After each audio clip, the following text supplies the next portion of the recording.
இலையில் உள்ள இழுவிசை ஆகியவற்றை காண்க.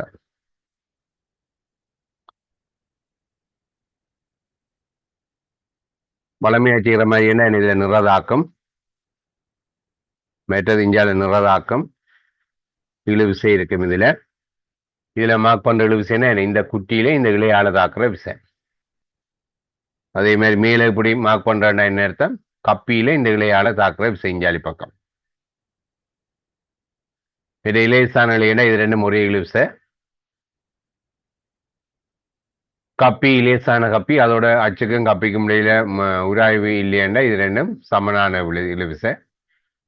நீளா இழுவிசையாண்டா இதுகின்ற ஆர்முடுகள் கீழ் நோக்கியண்டா அதே ஆர்முடுகள் இதுக்கு மேல் நோக்கி இருக்கு. இப்படி எடுத்துக்கொள்றோம் நாங்க. அப்ப கொஞ்சம் கேள்விகள் செய்து ஓட்டம்ன்றபடி ஒரு ஃபர்ஸ்ட் பார்ட்னா இந்த மாதிரி செய்யலாம்ன்ற அடிப்படையில் நாங்க பார்ப்போம் இதை.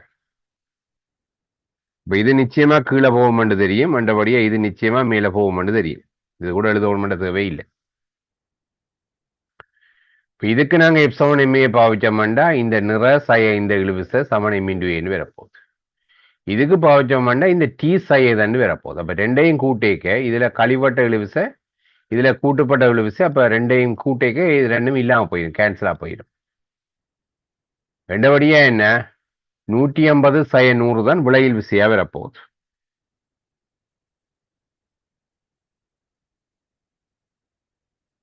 என்ன ரெண்டு சமன்பாட்டையும் கூட்டினாங்க. அப்ப எம் இன்டு ஏ 15 இன்டு ஏ 10 இன்டு ஏ, அப்ப 25 இன்டு ஏ. இப்ப இது 50. மற்றபடி ஏ எத்தனை 2 பேரும். இப்ப இதுல இழுவிசைதான் கேள்வி என்ன இதுக்கு எப் செய்யணும், ஏன் இதை தெரிவு செய்யறேன்னா இதுதான் டி மைனஸ் எம்ஜி என்று வரும். அப்ப அந்த எம்ஜியை அங்கால கொண்டு வந்து கூட்டுறது சரியா இருக்கும் டி இந்த பருமதி. அப்ப டி இந்த பருமதி இந்த எம்ஜியோட அதாவது 100ஓட எம் இன்டு ஏ கூட்டுப்பட போகுது. எம் 10 6 முடுகள் 2, அப்ப 20 கூட்டுப்பட போகுது. அப்ப 120. இப்போ எம்சி கொண்டா நாங்கள் என்ன அப்படி முழுமையா இல்லாமல் எழுதி சேர்த்து எப்படி டக்கன சோட்டா எழுதி போட்டு போயிடலாம். இதே நாங்கள் ஸ்டெப்ஸ் தேவையில்லை. ஆனா இதே செகண்ட் பார்ட் கேள்வின்னா என்ன முறையா எழுதணும். இதுக்கு எப்சமன் எம்ஏ எந்த திசையில பாவிக்கிறீங்கன்னு எழுதிட்டு காட்டுவோம். பொதுவாக இப்படிப்பட்ட கேள்வியில் இன்னொரு ஃபர்ஸ்ட் டேர்ம் செகண்ட் டேர்ம் அந்த ரேஞ்சில் வேணும். அதுக்கு பிறகு என்ன இப்படிப்பட்ட கேள்வியில் வராது. இப்போ இப்போதைக்கு வந்தா என்ன செகண்ட் பார்ட் கேள்வியில வந்தா முறையா எழுதி காட்டணும் ஸ்டெப்ஸை. மற்றபடி ஃபர்ஸ்ட் பார்ட்ஸ் என்ன ஃபர்ஸ்ட் பார்ட்னா என்ன அப்படி கட்டு ஸ்டெப்ஸ் எழுதி நேரத்தை உணாக்கப்படாது. மெனதாலஜி வச்சு இது இப்படி வேறு மண்டதில் போனால் தான் நாங்கள் நேரத்தை மிச்சம் பிடிக்கலாம். நேரத்தை மிச்சம் பிடிச்சா தான் ஒரு ரவுண்ட் கேள்வி செய்து ஒருக்கா மேலோட்டமாக பார்க்குற அளவுக்கும் எங்களுக்கு நேரம் பெறும். இதில் யாருக்கா ஏதாவது பிரச்சனை இருக்கா? எக்ஸ்கியூஸ் ஓ சொல்லுமா. சார், அந்த M1க்கு ஏன் சார் T மைனஸ் 100ன்னு போட்டு செய்கிறோம்? Okay right. நான் அஞ்சாலம் ஃபார்முலா எழுதுறேன் ப்ரோ பார்ப்போம் என்னண்டப்ப.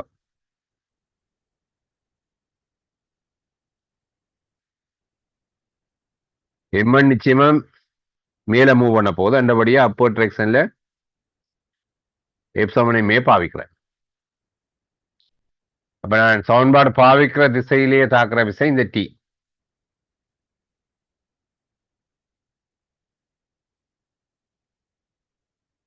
நான் சமன்பாடு பாவிக்கிற திசைக்கு எதிராக நிறைய இருக்குது 10 கிலோகிராம் ஜி 10 அப்ப 100 சமன் m into a. M and 10 are முடுகள் ஏ என்று வச்சினேன். அப்ப இது ஒரு சமன்பாடு. M2 என்ற துணிவை என்ன பெரிய துணிவை அப்ப கீழே இயங்க போகுது. இப்ப இதுக்கு கீழ் நோக்கி எஃப் சமன் எம் ஏ பாவிக்கிறேன். அப்ப நான் சமன்பாடு பாவிக்கிற திசையிலேயே நிறைய இருக்குது, டி எதிர் திசையிலே இருக்கு. அப்படியே 150 சய டி உலையில் விசை சமன் எம் இன்டு எம்முக்கா 15 இன்டு ஏ.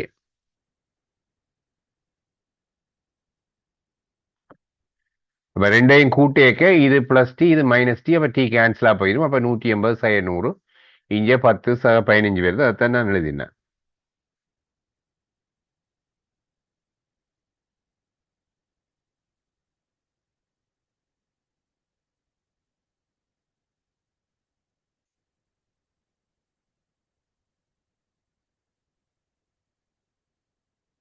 ஓகே அது பாருங்க.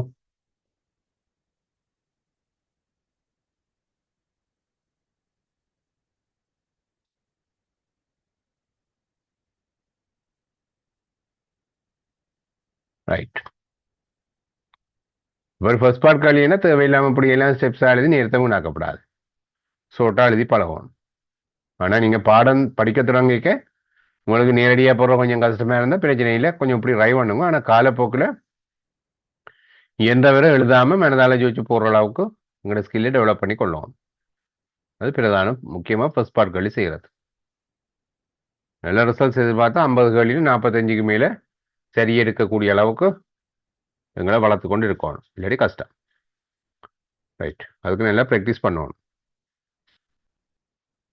அடுத்த பார்ப்போம்.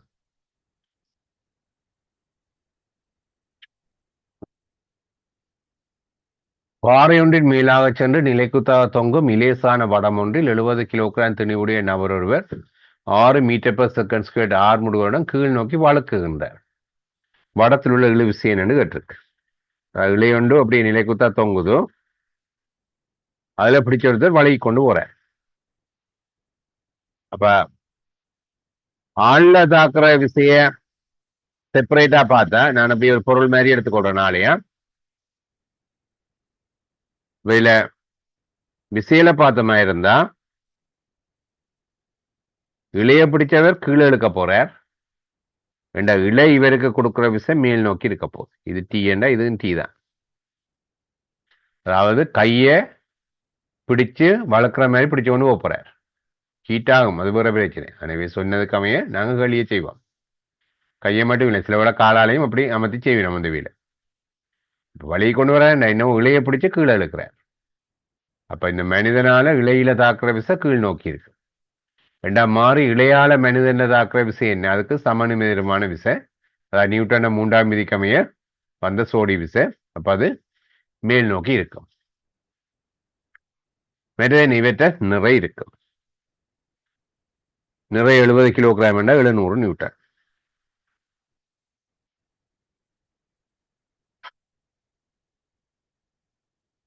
இதுல யாருக்காக பிரச்சனை இருக்கான்?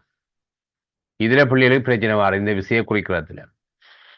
அப்ப குழப்பம் வரைக்கும் என்ன செய்யணும்னா, இப்படி ஒரு ஆள் வழக்கேக்க இலை லூஸா இருக்குமா டைட்டா இருக்குமான்னு யோசிக்கணும். டைட்டா இருக்கு. டைட்டா இருக்க வேண்டாம், என்ன கீழ் நோக்கி பிடிச்சு இழுக்கிறார். ரெண்டா என்ன ஆளால இலையில தாக்குற விசை கீழ் நோக்கி. ரெண்டா நியூட்டன 3ஆம் விதிக்கமைன்னு அதுக்கு சமநிலையமா ஆள்ல தாக்கும். ஏன்னா ஆளுக்கு தான் நாங்கள் இப்ப சமநிலை பாவிக்கலாம், இலைக்கு இல்லை. அப்ப ஆள்ல தாக்குற விசையெல்லாம் எனக்கு தேவை. இவர் என்ன ஆர்முடுடையங்கிறார் 6 மீட்டர் per செகண்ட் ஸ்கேட்டோட கீழ் நோக்கி வளர்க்குகின்றார். அப்ப கீழ் நோக்கி ஆர்முடுகள் ஆர். பொதுவாக ஆர்முடுகளுக்கு டபுள் ஏரோ பாவிக்கிறது. இப்ப கீழ் நோக்கி சமநிலையை பாவிக்க கீழே நிறை 700 இழுவிசை எதிராக இருக்குது. சமன் எம் இன்டு எம் 70 ஆர்முடுகள் ஆர். இந்த டிஎன் இருக்கும் 700ல இருந்து 6 42 420 கழிக்கணும்.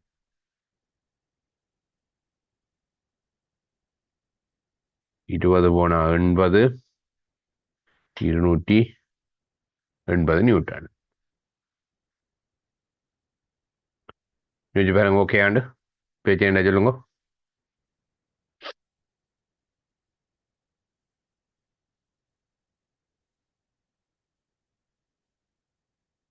ரைட், படுத்த போகும்.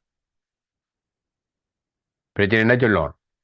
நீங்க செய்து வாக்கி ஏதாவது யோசிக்கிறதுல ஏதாவது கன்ஃபியூஸ் ஆகியதா இருந்தால் அதில் சொல்லணும். சொன்னா தான் இனிமேல் அப்படி பிரச்சனை வேற அளவுக்கு நாங்கள் கிளியர் பண்ணிக்கொண்டு போகலாம். ரைட், அடுத்ததை பார்ப்போம். படத்தில் காட்டியவாறு 20 கிலோகிராம் திணிவில் இணைக்கப்பட்ட இலை கப்பி ஒன்றினூடாக சென்று தொங்குகின்றது. இலையின் சுயாதீன முனையை பிடித்து 16 கிலோகிராம் திணிவுடைய குரங்கு ஒன்று ஆர்முடுகளுடன் மேல் நோக்கி ஏறுகின்றது. அது திணி மாதிரி காட்டியிருக்கு, குரங்கொண்டு வருது மேல. குரங்கின் ஆர்முடுகள் அதிகரிக்கும் போது குற்றிக்கும் தரைக்கும் இடையிலான மருதாக்கத்துக்கு யாது நடைபெறும் கேட்டிருக்கு. அப்ப இந்த குரங்கு மேல் நோக்கி ஏறுது. அப்ப மேல் நோக்கி ஏறுதுன்னா என்ன? குரங்குல தாக்குற மேல் நோக்கின விசை கூடத்தான் இந்த மேல் நோக்கின ஆர்முடுகள் வேற. அப்ப அந்த குரங்கிலே ஒன்று நிறை இருக்கும், மற்றது மேல் நோக்கி அந்த இழு விசை இருக்கு. இதுல நான் டி என்று போட்டது என்ன, குரங்குல தாக்குற இளையால குரங்குல தாக்குற விசை. இப்ப குரங்குண்ட ஆர்முடுகள் கூட கூட இந்த டீ கூடும். டீ கூட கூட இது கூடுதுன்னா என்ன, இது கூடும், இது கூடினா இது கூடும், ரெண்டா இங்க கூடும். அப்ப என்ன, இந்த திணிவை மேல் நோக்கி இழுக்கிற விசை கூட போகுது. அப்ப மேல் பக்கமா இழுக்கிற கூட கூட என்ன, இங்க வந்து தாக்கம் குறைவா இருக்கு. சும்மா யோசிச்சு பாருங்க, கையிலே ஒரு கல்லெண்ணை வச்சுக்கிறீங்க, அதை மேல உயர்த்துறீங்கன்னா என்ன, கையிலே அங்க பாதிப்பு குறைவா இருக்கு. இது சும்மா லொஜிக்கா நாங்க யோசிக்கிற விஷயம். இல்ல விஷயக்கு தான் நீங்க யோசிக்க போறீங்கண்டா, இதுல இழு விஷயம் ஒன்று இப்படி இருக்கும். நிலம் இதுக்கு கொடுக்குற ஒரு மறுதாக்கம் ஒன்று இருக்கும், மற்றது என்ன நிறையண்டு ஒரு விசை இருக்கு. இந்த மூன்றும் தாக்குது இந்த குட்டியில.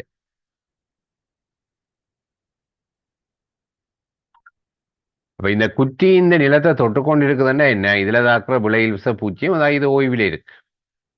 ஓய்வுல இருக்குன்னா என்ன, விளையில் விசை பூச்சியமா இருக்கும். ரெண்டாயிரம் டீண்டையும் மென்னிண்டையும் கொடுத்தவங்க எம்ஜிக்கு ஈக்குவலா இருக்கு. எம்ஜி ஒரு மாறிலி. ரெண்டபடியே டீ கூட கூட என்ன, எண் குறையும். இது சமன்பாடு ரீதியா யோசிக்கிற விஷயம். எம்ஜி ஒரு மாறிலி, அப்ப டீ கூடினா எண் குறையும். அதே இது என்ன லொஜிக்கலா யோசிச்சா, நீங்கள் ஒரு இப்போ ஒரு காலில் ஒரு கல்லுண்டு மேலே வச்சிருக்குது, மேலே தூக்கினீங்கன்னா என்ன, காலில் கல் கொடுக்குற விஷயம் குறையும். அந்த இது சும்மா லொஜிக்கலா யோசிக்கிற விஷயம். ரெண்டு மாதிரியும் எங்களுக்கு யோசிக்கிற வெள்ளமே இருக்கும். என்ன சில விஷயம் தியரிட்டிக்கலா யோசிக்கிறதுன்னு பார்க்க, அன்றாட வாழ்க்கையில் இருக்கிற அனுபவங்கள் மூலம் யோசிக்கிறது வந்து குறைஞ்ச நேரத்தில் நாங்கள் இப்படியே கண்டுபிடிச்சிடுவோம். தியரிட்டிக்கலா யோசிச்சு கொண்டு போய் எங்களுக்கு சில நேரத்தில் நேரம் எடுக்கும். சில பிரச்சனை வந்து மேலோட்டம், அதாவது இப்படி லொஜிக்கலா யோசிக்க சில மேலோட்டமாக யோசிச்சு சில இதெல்லாம் கன்சிடர் பண்ணா விட்டோம்னா எங்களுக்கு பிள்ளையான விட வந்துடும். அப்போ கொஞ்சம் ஒரு கன்ஃபியூஸாக இருக்கிற ஒரு சுச்சுவேஷனில் நாங்கள் ஈக்குவேஷன் ரீதியாக யோசிச்சா என்ன கடைசி வரையும் பிள்ளை விட மாட்டோம். அப்போ கொஞ்சம் குழப்பகரமாக இருந்தால் ஈக்குவேஷன் ரீதியாக நாங்கள் யோசிக்க அங்கே பிள்ளை விடுறதுக்கான சந்தர்ப்பம் குறைவு. ஆனால் சில வேலையின நேரத்தை கொண்டு போயிடும் கூட. உங்களுக்கு ரெண்டு மாதிரியும் யோசிக்கிற வெள்ளமே இருக்கும். ஒரு அன்றாட அனுபவங்கள்ல இருந்து லொஜிக்கலா யோசிக்கிற வெள்ளமையும் இருக்கணும். சமன்பாடுகள் மூலம் தியரட்டிக்கலா முற்றுமுழுதா தியரட்டிக்கலா யோசிக்கிற வெள்ளமையும் இருக்கணும். இது என்னவோ ஒரு கேள்விக்கு விளக்கங்க கேட்க, நீங்க சமன்பாடுகளை ஆதாரமா கொண்டு எழுதிக்க மார்க்ஸ்கள் லூஸ் பண்றதுக்கான சந்தர்ப்பம் குறைவா இருக்கு. ஏன் முற்றுமுழுதாங்க பெர்ஃபெக்டா எழுதுறீங்க. லொஜிக்கலா எழுதுறதுன்னு பார்க்க சமன்பாடுகளை ஆதாரம் கொண்டு அதை எழுதி அதன் மூலமா நீங்க விளக்கம் எழுதிக்க உங்களுக்கு ஒரு கேள்வியில மார்க்ஸ் லூஸ் பண்ற சிச்சுவேஷன் குறைவா இருக்கும். ரைட். இப்போ மருதாக்கத்துக்கு ஜாது நடைபெறும் என்று தான் கேட்டிருக்கு. ஏன் என்னத்துக்கு ஒன்றும் கேட்கல, காரணம் கேட்கல. அதாவது இப்போ மருதாக்கம் என்ன செய்வது, குறைய போகுது. ஏன்னா ஆர்முடுகள் அதிகரிச்சா டீ கூட போகுது. டீ கூடினா டி பிளஸ் என்ன ஒரு மாறிலி, அப்போ எண் குறைய போகுது. விளக்கம் கேட்கல. விளக்கம் கேட்டால் இந்த விதத்தில் எழுத வேண்டி இருக்கு. அப்போ மருதாக்கத்துக்கு ஜாது நடைபெறும், குறைவடையும்.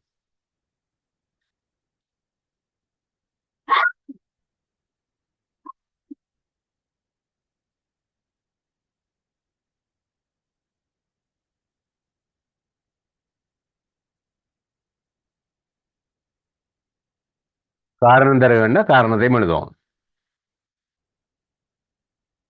குரங்கு என்ன ஆறுமுடுகளுடன் நுகரும் போது குற்றிக்கும் தரைக்கும் இடையிலான மருதாக்கம் பூச்சியமா வரும். அப்ப இந்த டி பிளஸ் என் வந்து ஒரு எம்ஜி.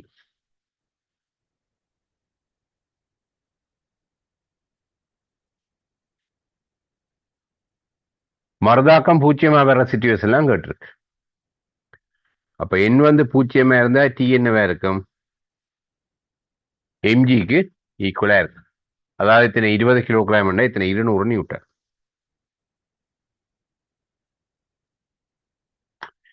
இனி ஆர்முடுகள் தான் கேட்டிருக்கு. இனி நாங்கள் என்ன, குரங்குக்கு எப்சமன் எம்மையே பிரயோகிச்சமா இருந்தா குரங்கு மேல் நோக்கி ஆர்முடுது என்ன,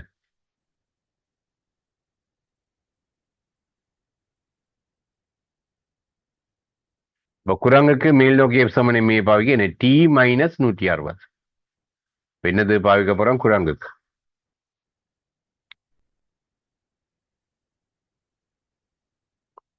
மேல் நோக்கி எப்சமன் எம்மையை பாவிக்க போறோம்.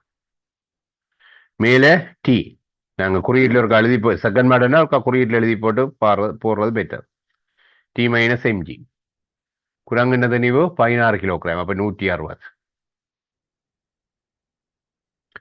சமன் எம் இன்டு ஏ. எம் எத்தனை 16 சரி. ஆனா டி எவ்வளவுன்னு தெரியும், 200 தெரியும். அப்ப 200 செய்ய 160 2040. அப்ப ஏ வந்து எவ்வளவு 160 40 40 16 4ஆல பிரிச்சா 8ஆலே பிரிச்சு விடலாம். 8 2 16 8 40. அப்ப எத்தனை 2.5 மீட்டர் per செகண்ட் ஸ்கொயர். தனியா பின்னத்துல விட்டா அலகு போடாம விட்டா முழுமையான மார்க்ஸ் வராது.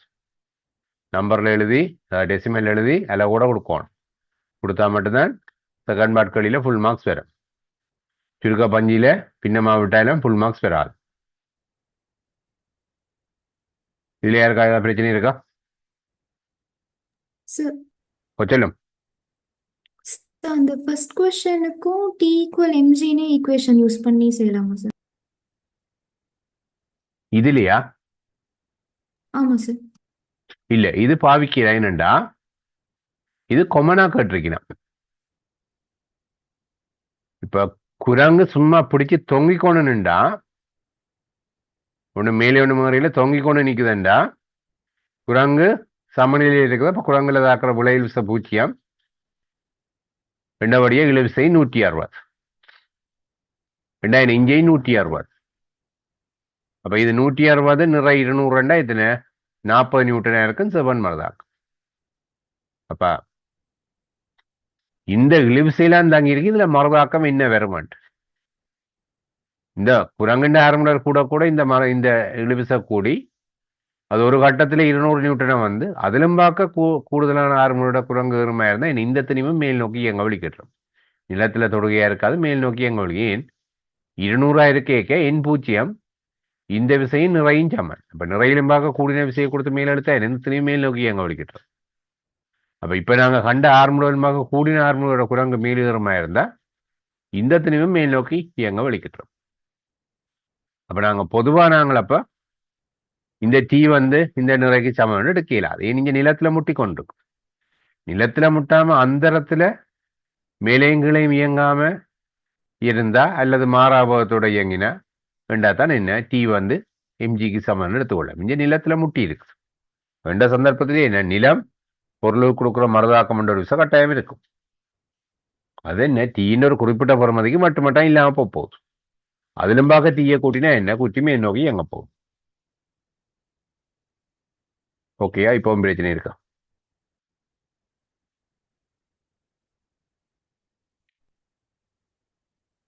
ரைட். மெட்டாக்களும் ஒரு பிரச்சனையும் இல்லை. ரைட், அடுத்த பாட்டை பார்ப்போம். நீர் பகுதி 2 கணித்த ஆர்முடுகளிலும் கூடுதலான ஆர்முடுகளுடன் குரங்கு ஏறுமாயின் ஜாது நடைபெறும். என்ன நடக்க போகுது? இப்ப ஏற்கனவே சொன்னான் என்ன 20 கிலோகிராம் குட்டி மேல் நோக்கி இயங்க ஆரம்பிக்கும்.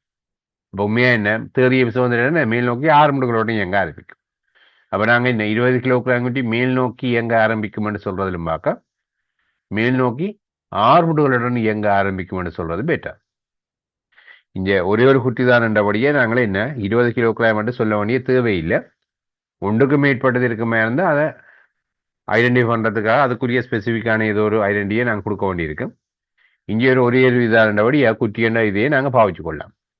அப்ப இந்த குட்டி மேல் நோக்கி ஆர்முடுகளுடன் இயங்க ஆரம்பிக்கும்.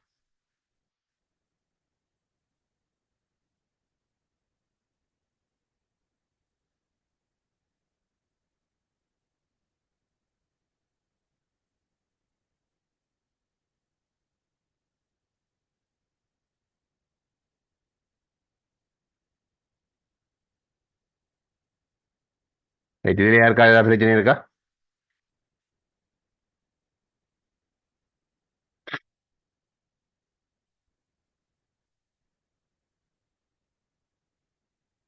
Okay, right.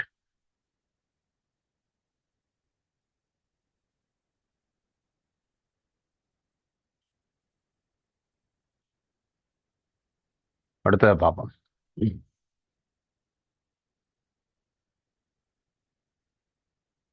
இது ஏற்கனவே உங்களுக்கு செய்ய அனுப்பின கேள்வியலா?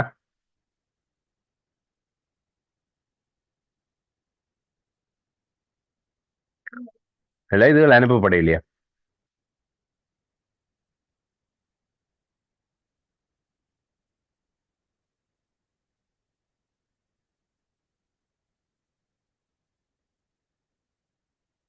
இன்னும் பதில காணையில ஏற்கனவே செய்ய அனுப்பின கேள்வியா அல்லது அனுப்பலையா நான்?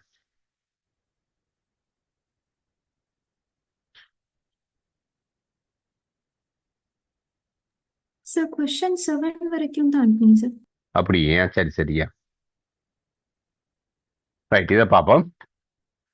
100 கிராம் திணிவுடைய ஓய்வில் உள்ள பந்து ஒன்று துடுப்பினால் 100 km/h என்ற கதியுடன். அப்ப இங்க வளமையான கேள்வியை தவிர வேற கொஞ்சம் சில பிரச்சனைகள் இருக்குது. என்ன, எஸ்ஐ அலகுல டேட்டாக்கள் இல்லை. திணிவின் எஸ்ஐ அலகு கிலோகிராம், இது 100 கிராம் இருக்கு. கதி அல்லது வேகத்தின் அல்லது மீட்டர்/செகண்ட்ல போடைக்க நாங்கள் மிச்ச கணியங்களெல்லாம் வளமையான அலகுல வரும். இது km/h தந்திருக்கு. இப்போ முதற்கட்டம் நாங்கள் இதில் கன்வெர்ட் பண்ணி வச்சுக்கொள்றது பெட்டர். இப்போ இந்த 100 km/h ஒரு ஏரியாவும் நாங்கள் பிரதி இடையக போட்டுக்கொள்ளலாம், அல்லது முதலே கன்வெர்ட் பண்ணிப்படும் போட்டுக்கொள்ளலாம். ரைட், இது என்னவோ துடுப்பினால் பந்துக்கு வழங்கப்பட்ட சராசரி விசையை கணிக்க சொல்லி இருக்கு. துடுப்புடன் பந்து தொடுகையில் இருந்த நேரம் இது. ஓய்வில இருந்தது அடிக்கை நவகத்தோட போகுது. நியூட்டன் 2ஆம் விதி என்ன, பிரயோகிக்கப்பட்ட விசை உந்த மாற்ற வீதம். அப்ப இங்க கணத்தாக விசை என்னபடி அது ஒரு சிறிய நேரம் வரப்போகுது. ரெண்டபடியே என்ன, எஃப் இன்டு டெல்டா டி இந்த இது உந்த மாற்ற வீதம்.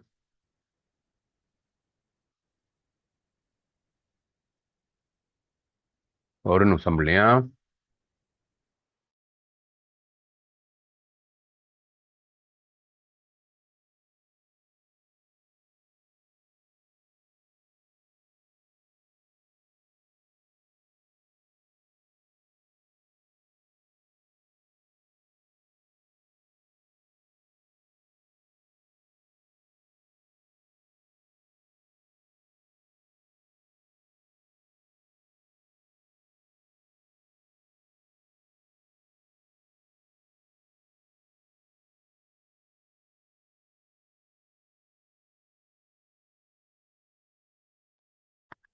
ரைட்,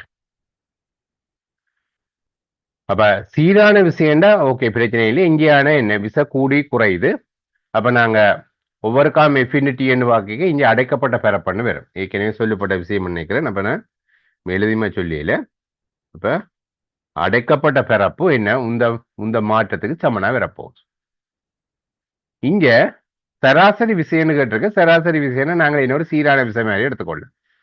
அப்ப இதை நாங்கள் என்ன சராசரி விசைதர நீளம் எடுத்துக்கொள்ளலாம். இந்த விஷயத்தை என்ன மாறையில அவரேஜா இருக்கு என்று எடுத்துக்கொண்டு அந்த நீளத்தை போடுறோம். ஏனிஞ்ச சராசரி விசை தான் கேட்டிருக்கு. அப்ப சராசரி விசை காண என்ன செய்யணும், உந்த மாற்றத்தை நாங்க இந்த நீளத்தால பிரிச்சு விட்டா சராசரி விசை வரும். திணிவு 100 கிராம், ரெண்டபடியா 1 கிலோகிராம். வேகம் பார்த்தோம்னா 100 km/h மீட்டர்/செகண்ட்ல போடும். அப்ப 100 கிலோமீட்டரை மீட்டராக்க 1000ஆல பிரிக்கணும். மணத்தியாலம் இருக்குது. மணத்தியாலத்தை செகண்டாக்க என்ன 3600ஆல பெருக்க வேண்டி வரும். கிலோமீட்டர் பெர் அவர். அப்ப 3600ஆல பெருக்கப்பட்டு வரப்போகுது. ஏன் அவரை செகண்டா மாத்த போறோம். 3600 செகண்ட் தான் ஒரு மணத்தியாலம். ஒரு மணத்தியாலத்துக்கு பதிலாக 3600 செகண்ட். ரைட், அடுத்தது என்ன போடணும், நேரம். நேரம் தந்திருக்குது 1 செகண்ட். ரைட், வெயிட் 100 கிலோமீட்டர் இங்க 1000 மாறி போட்டேன்.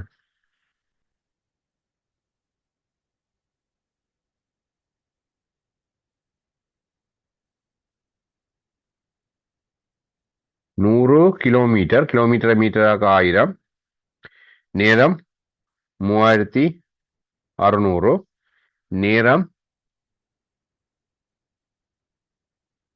தசமொரு செகண்ட்.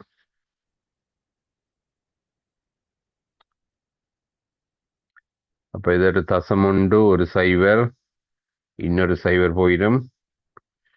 அப்ப இங்க மேல 1000, இன்னொரு இது கீழ் 36. இதை சுருக்கினா என்ன? சராசரி விசை வேற. தசத்துல கொடுத்தா தான் ஃபுல் மார்க்ஸா? இப்படியே கொடுத்தா ஃபுல் மார்க்ஸ் இல்லை. அடுத்தது கேட்டிருக்கு, திணிவில் பிரிவிக்கப்பட்ட கணத்தாக்கம் என்னன்னு கேட்டிருக்கு. இந்த விஷயம்தான் கணத்தாக்கமே. ரெண்டபடியே நாங்கள் இன்னும் உந்த மாற்றத்தை கண்டா அதுதான் கணத்தாக்கம். ரெண்டாவது பார்ட் கணத்தாக்கம் டெல்டா எம்பி. திணிவு 100 கிராம், 0.1 கிலோகிராம், வேகத்து பதில 100 கிலோமீட்டர் பெர் அவர், கிலோமீட்டரை மீட்டராக்கி மடத்தியானது செகண்ட் ஆக்குறேன்.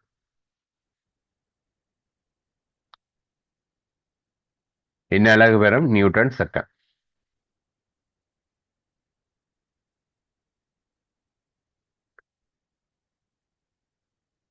கீழே 36, இதுல ஒரு 2 சைவர், இது கொண்டு போனா 100. இப்படியே விடப்படப்பட்டா ஃபுல் மார்க்ஸ் இல்லையா? சுருக்கி தசத்துல கொடுத்தா தான் ஃபுல் மார்க்ஸ். அடுத்த பாட்கட்டுக்கு அருகே படத்தில் காட்டியவாறு கணத்தாக்க விசை நேரத்துடன் மாறுபட்டதெனில் பந்தில் தாக்கிய உயர் கணத்தாக்க விசையை கணிക്കാം. இது நாங்க சும்மா ஆவரேஜ் ஆண்டு எடுத்துக்கொண்டு தான் செய்தாங்க. இதான் இப்ப உண்மையான சிச்சுவேஷனை தந்திருக்கு. இப்படித்தான் உண்மையா மாறுதுன்ட்டு. அப்ப இங்க நாங்கள் இப்ப போட வேண்டியது இது என்ன? இந்த பெரப்பு. பெரப்புக்கு பார்த்தா முக்கோணம் நேரத்தர அடிதர செங்குத்தியரம். இப்ப இந்தியால உந்த மாற்றம்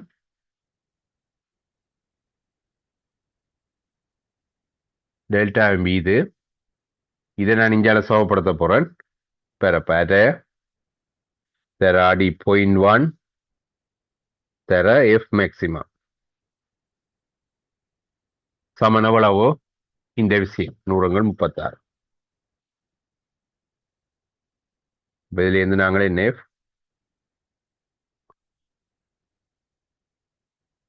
மேக்ஸா கண்டுகொள்ளலாம். இங்கே 18 1000×18 1000.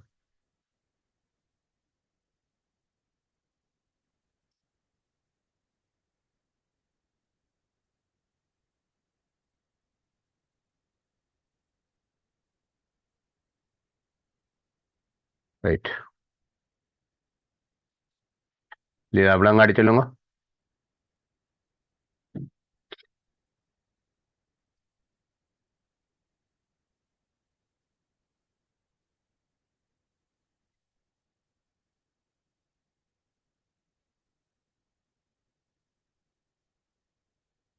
சார், சொல்லும். கணத்தாக்கம் வேற, கணத்தாக்கம் விசை வேறையா சார்? ஓ, கணத்தாக்கம்ன்றது இந்த ஒவ்வொரு கணத்திலையும் தாக்குற விசதர நீளத்தின பெருக்கங்கள்னு அச்சரத்தை கொடுத்ததான் கணத்தாக்கம். ரெண்டாவது கண்டா உந்த மாதிரி சமனா வரும். கணத்தாக்க விசைன்றது அந்த கணப்பொழுதுல தாக்குற விசை. சரியா? அதாவது கணத்தாக்க விசையொன்று தாக்கப்படுற சந்தர்ப்பத்துல கணத்தாக்க விசதர நீளத்தின பெருக்கத்தின் அச்சரணித கூட்டுத்தொகை தான் கணத்தாக்கமா வரும். அதாவது இப்படி ஒரு நீளத்தோட மாறுற விசதாகினா இந்த பரப்பு கணத்தாக்கத்துக்கு சமனா இருக்கும். சரியா? கணத்தாக்க முறை, கணத்தாக்க விசை வேற. அவ்வளவு சேர்த்து பார்த்தா கணத்தாக்கம், தனியே இது கணத்தாக்க விசை. சரியா?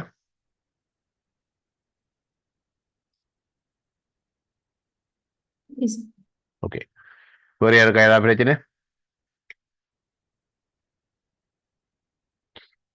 ரைட். அடுத்த செக்ஷன் பார்ப்போம். இதையும் பார்த்துட்டு நாங்கள் பாஸ் பேப்பர் கடியில பார்ப்போம்.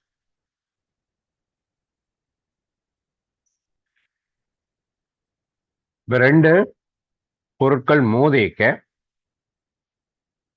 அந்த தொகுதியின் உந்தத்துக்கு என்ன நடைபெறும்னு பார்ப்போம்.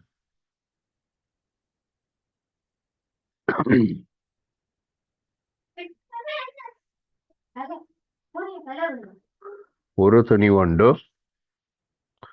അതിൻ്റെ തുണിവ് M1 വെപ്പം இன்னொரு துணிவுண்டு M2 வெப்பம். ஒரு பேட்டர்ன்ல ஒரு சமன்பாடு உண்டு ஞாபகம் வச்சுக்கிற ஈஸிக்காக நான் ஒரு திசையில முறையா நான் மார்க் பண்றேன் இந்த ஆரம்ப வேகங்களை.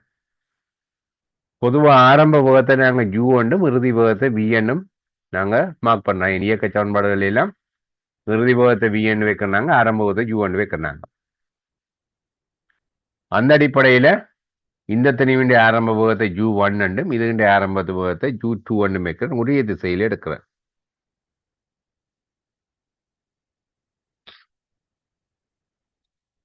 இப்போ கொஞ்ச நேரத்துக்கு பிறகு ரெண்டும் மோத போகுது.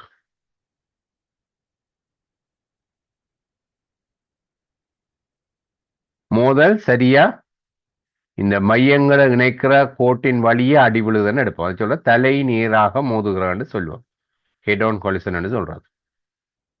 ஏடா இப்ப உதாரணமா இந்த மட்டத்துக்கு இது சொட்டு மேலேயா இல்ல சைட்டா இருந்தா என்ன அப்படி இல்லாம இருக்கு. சரியா இந்த மையங்களை இணைக்கிற கோட்டின் வழியே அடி விழுதுன்னு எடுத்துக்கொள்வோம். அது சொல்ல தலை நேர் மோதுகிறேன். அப்ப இந்த சந்தர்ப்பத்துல கலரமா இருக்கிறார்.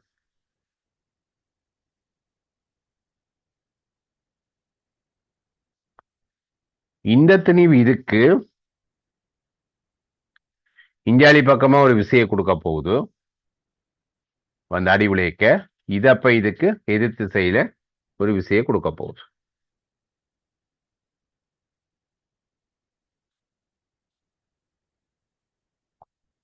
ஒன்று தாக்க விசைன்னா மெட்டது மறுதாக்க விசையா இருக்கும், அதாவது சோடி விசைகள். ஒன்று பண்ண மெட்டது மிஃப் தான். எவ்வளவு நீளத்துல சாகிச்சோ அது எவ்வளவு நீளத்தான் இருக்க போகுது. அதுக்கு பிறகு அடி விழுந்த என்ன ரெண்டும் பிரிஞ்சிடும். பிரிஞ்சு இப்படி இயங்குதுன்னு வைக்கிறேன் நான்.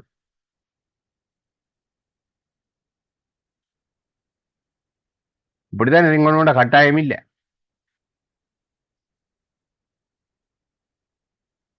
இப்படி போய்கொண்டிருந்ததுக்கு அதே திசையில அடி விழுந்தா இது நிச்சயமா இஞ்சாலி பக்கம் தான் போகும்.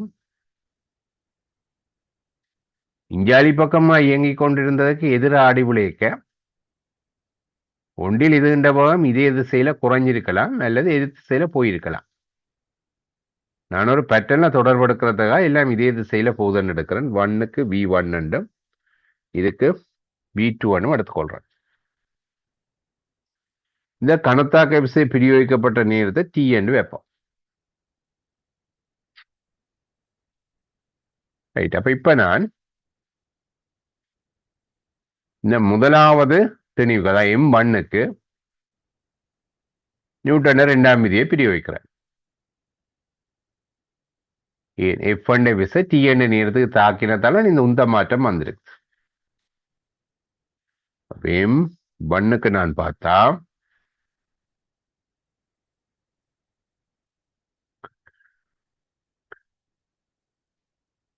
F into T இந்த பொறுமதி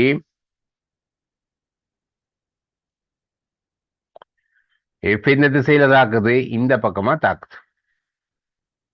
அப்ப இந்த பக்கமா தானே என்ன இல்ல, நான் ஒரு அடிப்படையில் இருந்து எழுதுறேன்.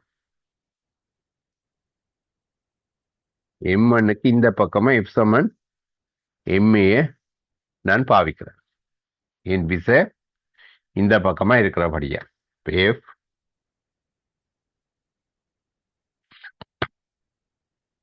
தெளிவு தர ஆர்முடுகள் வேக மாற்றத்துக்கு நேரம்.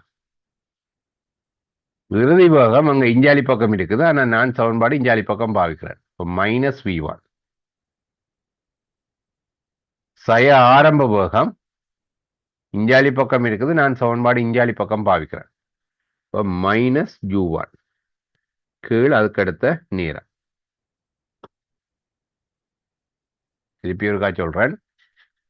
நான் இதுல நிச்சயமா அடி இஞ்சாலி பக்கம் விழுகுது, என்னுடைய விசையின் திசையில நான் எப்சமனை மே பாவிக்கிறேன். M1 தனிவு இப்ப காவி சமன்பாடு திசைகள் சரியா பிரதிடுவோம். ஆரம்பங்கள் என்ற வேக மாற்றத்துங்கள் நேரம், இறுதி வேகம் ஆரம்ப வேகத்துங்கள் நேரம். இறுதி வேகம் பார்த்தா இஞ்சாலி திசையிலேருந்து நான் குறியீட்டு வடிவில் போட்டு வச்சுக்கிறேன். ஆனா நான் இந்தியால சமன்பாடு பாவிக்கிறேன். ரெண்டபடியா என்ன -v1 போடுவோம். இறுதி வேகம் ஆரம்ப வேகம்ன்றதுக்கான இது. ஆரம்ப வேகம் பார்த்தா என்ன, நான் பாவிக்கிற திசைக்கு எதிராக இருக்க, அப்ப அது திருப்பி ஒரு மைனஸ். இது என்னவோ இதுல என்ன விசை தாக்குதோ அதே விசை இந்தியாவையும் தாக்குதோ அதே நேரத்துக்கு ரெண்டபடியா நான் இந்த எஃப் ஒரு கழுவாயாக்கி வச்சுக்கிறேன். அப்ப f/t என் டி இங்கே பெருக்கப்பட போகுது. இது எம்பான் பிளஸ்ல வர்றத முதல் எழுதி விடுறேன். இது பிளஸ் வரப்போகுது. அப்ப m1 u1 minus m1 v1 இது இருக்கட்டும். அப்படி முதலாம் சமன்பாடுன்னு வைப்போம். இது யாருக்கா ஏதாவது பிரச்சனை இருக்கா? ரைட், அடுத்தது பார்ப்போம் m2. அது இங்க இஞ்சாலி பக்கமா விசதாக்குது. அப்ப இஞ்சாலி பக்கமா if சமன் m பாவிக்கிறேன். இதுக்கு m2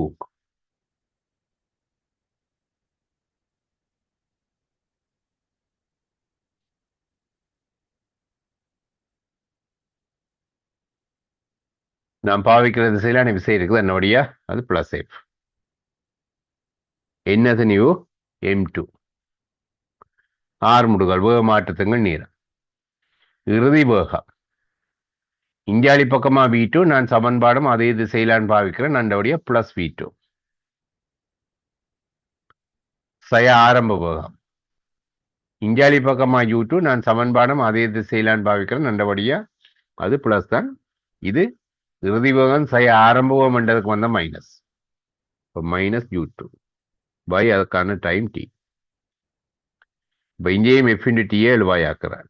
f/t என்ற பெறுமதி m2v2 மைனஸ் m2u2.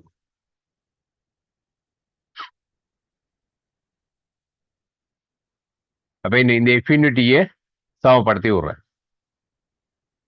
அப்ப ஒன்றுலையும் ரெண்டுல இருந்தும் f/t சமப்படுத்தினா இங்க m2v2 மைனஸ் m2u2. அங்க பார்த்தோம்னா m1u1 மைனஸ் m1v1.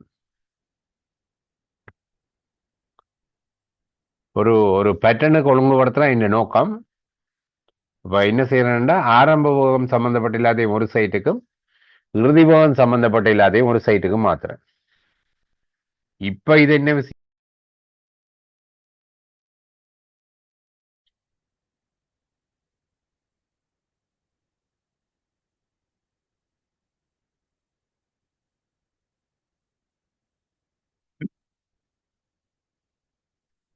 ரைட். அப்ப இது என்ன விஷயம், m2 என்ற திணிவுல வந்து உந்த மாற்றம். இது என்ன விஷயம், m1 என்ற திணிவு. இப்ப நான் இப்ப என்ன செய்யறேன்னா இந்த u வர்றதெல்லாம் ஆரம்பம் சம்பந்தப்பட்டது, v வர்றதெல்லாம் இறுதி சம்பந்தப்பட்டது.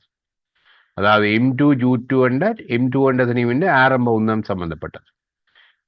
m1 v1 என்ன, m1 என்ற திணிவின் இறுதி உந்தம் சம்பந்தப்பட்டது. அப்ப நான் ஆரம்பம் இல்லாதையும் ஒரு சைட்டும் இறுதி இல்லாதையும் ஒரு சைட்டுக்கும் மாற்றேன். அப்ப ஆரம்பம் பார்த்தா m1 u1, இது இஞ்சால வரைக்கும் m2 u2 வரும். அப்ப m1 u1 பிளஸ் u2 இதை இஞ்சால கொண்டு வந்தேன். அப்ப இதை தூக்கி இஞ்சால கொண்டார என்ன m1 v1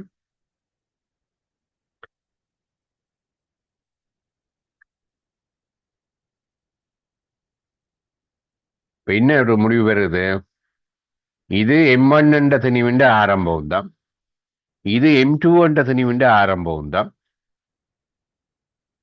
அப்ப நான் ஆக ரெண்டு திணிவத்தான் கருதினா ரெண்டா என்ன தொகுதியின் ஆரம்ப உந்தங்கன்னு அச்சரணை கொடுத்தவன். இது என்ன m1 என்ற திணிவின் இறுதி உண்டு, இது m2 என்ற திணிவின் இறுதி உண்டு. அப்ப என்ன தொகுதியின் மூதலுக்கு பின் உந்தத்தின் அச்சரணை கொடுத்தவன், அதுக்கு சமனா வருது. இப்ப இதைத்தான் சொல்றது உந்த காப்பு தத்துவம் என்று சொல்றது. இதையும் சமப்படுத்தினத்தாலதான் எங்களுக்கு அப்படி இப்படி ஒரு பேட்டர்ன் வருது. ரெண்டா உதாரணமா மோதல் நடைமுறைக்கு இந்த சமனும் எதிரமான கணத்தாக்க விசையை தவிர வேற விசையால் தாக்கப்பட்டு இருக்குமா இருந்தால் இதுக்கு நான் எப்சமன் எம்ஏ பாவிக்க அந்த மேலதிக விசை சம்பந்தப்பட்டிருக்கு. இப்போ உராய்வு இருந்தா உராய்வு, இதுவுமே என்னது வந்திருக்கு. ரெண்டபடியா நான் என்ன இப்படி சமப்படுத்த இயலாம போயிருக்கு. அப்ப எப்ப இது செய்யக்கூடியதா இருக்கு? தொகுதியா சேர்த்து பார்த்தா என்ன விச பூச்சியம். அப்ப தொகுதியா பார்க்க விளையில் விச பூச்சியமா இருந்தா தான் நாங்கள் என்ன அப்ப இந்த தத்துவம் பயன்படுத்தக்கூடியதா இருக்கு. அது இன்னும் கொஞ்சம் பெர்ஃபெக்டா சொன்னா என்னண்டா, ஒரு மோதல் நடைமுறைக்கு எந்த திசையில அந்த தொகுதியில தாக்குற தேறிய விச பூச்சியமோ அந்த திசையில உந்தம் காக்கப்படும். இப்ப இன்னொரு திசையில பிழைக்கலாம், ஒரு திசையில சரி வந்தா இன்னும் அந்த திசையில உந்தம் காக்கப்படும். ஒரேடியா விளையிலாத்தான் கதை கவர்மெண்ட் கட்டாயம் இல்லை. ஒரு குறிப்பிட்ட திசையிலே தேவைக்கு நாங்க பயன்படுத்தி கொள்ளலாம். ஒட்டுமொத்தமாவே அங்க விளைவு விச பூச்சியம்னா என்ன, அது இந்த திசையில பார்த்தா என்ன உந்தம் காக்கப்படும் தான். ஆனா ஒரு திசையில பிழைச்சு எங்களுக்கு அதுக்கு செங்குத்தான திசையில அங்க விளைவு விச தாக்கலைன்னா என்ன அந்த திசையில நாங்க இந்த உந்த காப்பு தத்துவத்தை பயன்படுத்தி கொள்ளலாம். இப்ப இதொரு நாங்கள் ஒரு மோதல் நடைமுறைக்கு பயன்படுத்துற ஒரு முக்கியமான ஒரு தத்துவம், அதாவது உந்த காப்பு தத்துவம். இப்ப என்ன விஷயம், அதுல ஒரு குறிப்பிட்ட திசையில ஒரு தொகுதியில தாக்குற தேறிய விச பூச்சியமா இருந்தா அந்த திசையில அந்த தொகுதியின் உந்தம் காக்கப்படும். இது உந்த காப்பு தத்துவம்னு சொல்றேன். அதுக்கான நிபந்தனை என்னன்னு பார்த்தா என்ன, அந்த திசையில தேறிய விச பூச்சியமா இருக்கும். இப்ப கேள்வியில ஒரு இதாக நிபந்தனையை கேட்டா அதை நாங்க சொல்லலாம், என்ன அந்த திசையில தாக்குற தேறிய விச பூச்சியமா இருக்கும். ஆனா நடைமுறையில அங்க விச தாக்கினாலும் அது ஒரு பெரிய பிரச்சனையா வராது. என்னண்டா மோதல் நடைமுறைக்கு இதுல தாக்குறது கணத்தாக்க விசை. இந்த கணத்தாக்க விசைன்றது சாதாரணமா தாக்குற உராய் விசையோ வழித்தடை விசையோ நிறையோ இதோட எல்லாம் ஒப்படைக்க மிகப்பெரிய விசை. அப்ப அநேகமான சந்தர்ப்பத்துல இந்த மோதல் நடைமுறைக்கு தாக்குற கணத்தாக்க விசையோட ஒப்படைக்க அங்க ஏற்கனவே தாக்கி கொண்டிருந்த நிறைய அல்லது உராய் விசை அல்லது வழித்தடையெல்லாம் புறக்கணிக்கத்தக்கதா தான் இருக்கு. ரெண்டபடியா புறவிசை தாக்கினாலும் அங்கேயே நாங்க புறவிசை தாக்கிலே என்று எடுத்துக்கொண்டு செய்கிற கணிப்பில இருந்து பெரிய அளவுல விட மாறுபட போறது இல்லை. ஏனென்றா கணத்தாக்க விசையோட ஒப்படைக்க இந்த மிச்ச நிற வழித்தடையெல்லாம் புறக்கணிக்கத்தக்கதா தான் இருக்கும். எது எப்படியோ கேள்வியில இது செல்லுபடியாகிற நிபந்தனை என்னன்னு கேட்டா என்ன, தொகுதியில தாக்குற தேறிய விசை பூச்சியம்னா நீங்க எழுதி கொள்ளுவோம். எனது பிழைன்னா பிழைதான், ஆனா என்ன பிழைக்கிற வீதம் குறைவா இருக்கும், அவ்வளவுதான் நடைமுறையில். மற்றபடி பிழைதான். அதனால இது செல்லுபடியாகிற நிபந்தனை என்னன்னு கேட்டா என்ன, தேறிய விசை பூச்சியமா இருக்கும். எந்த திசையில தேறிய விசை தொகுதியில தாக்குற தேறிய விசை பூச்சியமா இருக்கோ அந்த திசையில அந்த தொகுதியின் உந்தம் காக்கப்படும். இதை சொல்றது உந்த காப்பு தத்துவம். சரியா? இப்ப குறித்த திசையில் தொகுதி ஒன்றில் தாக்கிய தேறிய விசை பூச்சியமாயின் அத்திசையில் அத்தொகுதியின் உந்தம் காக்கப்படும். இதை சொல்ற உந்த காப்பு தத்துவம். உந்த காப்பு விதி இல்லை, உந்த காப்பு தத்துவம்.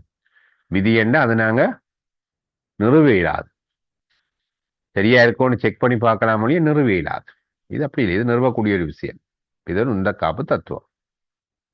இப்ப நான் சொன்ன விஷயத்தையும் இருக்கா ஃபுல்லா பாருங்க, ஏதாவது பிரச்சனை இருந்தா சொல்லுங்க.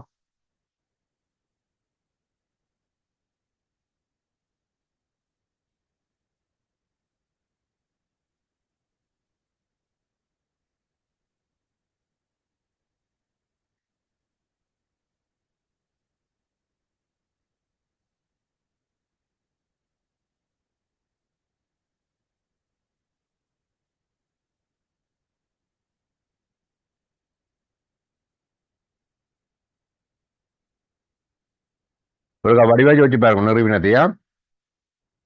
இந்த டவுட்னா கேட்டுக்கொள்ளுங்க, ஒரு வடிவா யோசிச்சு பார்த்து.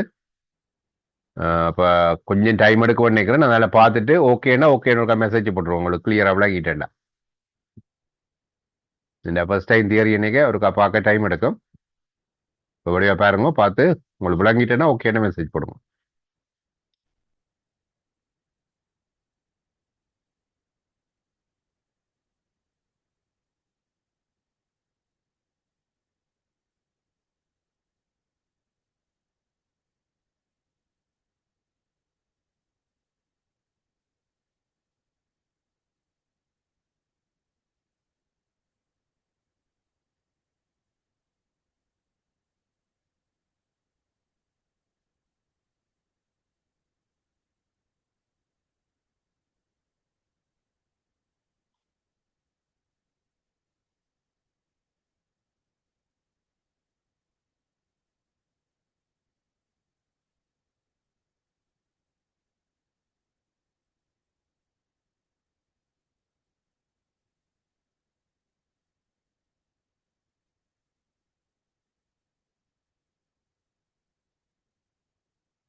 ரைட் ரிதஸ்னியா, ஏன் M1ல தாக்குறது 0 சார் ஃபோர்ஸ் M1க்கு இந்த டிரெக்ஷன்ல கொடுத்தாலும் அது மற்ற டிரெக்ஷனை நோக்கி தானே சார் போகுது. ஓ, அது ஏற்கனவே போய்கொண்டிருந்தது இந்த பக்கமா அடி விடுது. இந்த டிரெக்ஷன்ல இதுல தாக்கின ஒரே ஒரு விசை இதுதானே, இது மெட்டர்ல தானே தாக்குது. இப்போ M1ல நாங்க M1க்கு F7 பாவிச்சோம்னா அதுல தாக்குற விசை தான் எங்களுக்கு தேவை. இது M1ஆல M2ல தாக்குற விசை. இது நாங்க ஒன்றுக்கு F7 வாய்க்கிறோம்னா அதுகளில் தாக்குற விசை தான் எங்களுக்கு தேவை.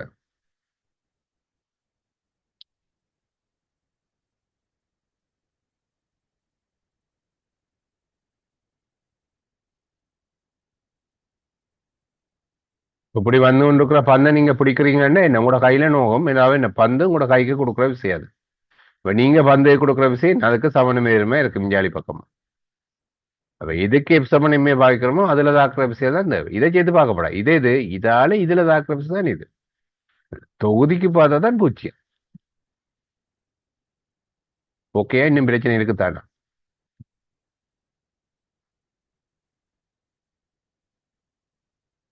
பிரச்சனை இருந்தா சொன்னீங்கன்னா இது வேற மாதிரி யோசிக்கிற வேண்டாம்.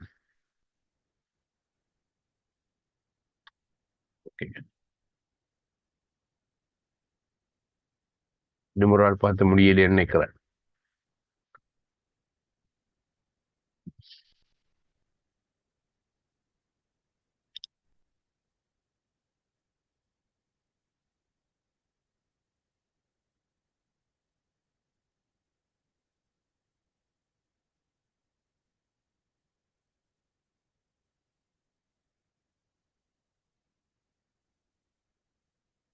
Okay, right.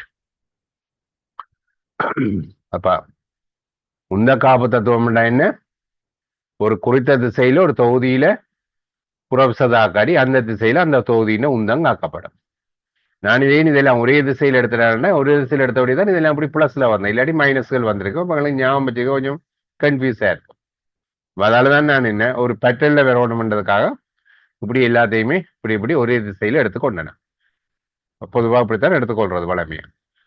அப்ப ஒரு ஆக ரெண்டு தனிவு தான் சம்பந்தப்பட கட்டாயம் இல்லை, அது எத்தனையாவும் இருக்கலாம். எங்களுக்கு என்னவோ இந்த திசையில அந்த தொகுதியில தாக்குற புறவிச பூச்சியமும் அந்த தொகுதியில காக்கப்படும், அவ்வளவுதான் விஷயம். இது ஒரு மோதல் நடைமுறைக்கு ஒரு முக்கியமா பாவிக்கிற ஒரு தத்துவம். இதை தவிர வேற இடம் சில விட பாவிக்கிறது. ஆனா இது ஒரு பிரதானமான ஒரு தத்துவம் மோதல் நடைமுறைக்கு பாவிக்கிறது.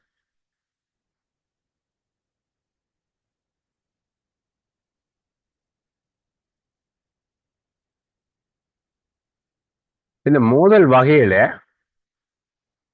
பொதுவா 3 வகையா பிரிக்கிறோம் நாங்க. ஒன்று பூரண மீள்தன்மை மோதுக, மற்றது மீள்தன்மை மோதுக, மற்றது மீள்தன்மை அற்ற மோதுக. இப்படி 3 டைப்பா பிரிக்கிறோம் நாங்க. இந்த மீள்தன்மை அற்ற மோதுகை என்பது என்னன்னா, இப்ப இந்த ஒரு கிளே அல்லது களிமண் மாதிரியான விஷயம். அது நீங்க நிலத்துல விட்டா என்ன ஜம்ப் பண்ணாது, அப்படியே தண்டை சேப்பை மாத்தி அப்படி நிலத்துல ஒட்டிக்கொள்ளும்.